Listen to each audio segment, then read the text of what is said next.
You ask Tiger to solve. This deals with linear equations with one unknown. The final result is x equals 7. Let's solve it step by step. Group all x terms on the left side of the equation.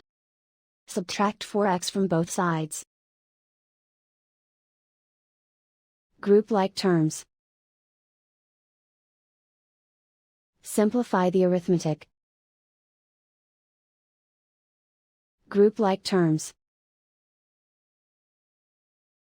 Simplify the arithmetic.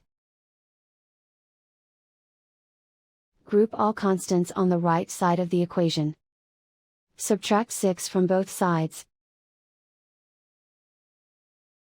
Simplify the arithmetic.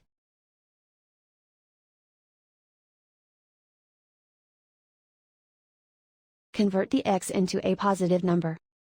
Multiply both sides by -1. Remove the ones. Simplify the arithmetic. And so the final result is x equals 7.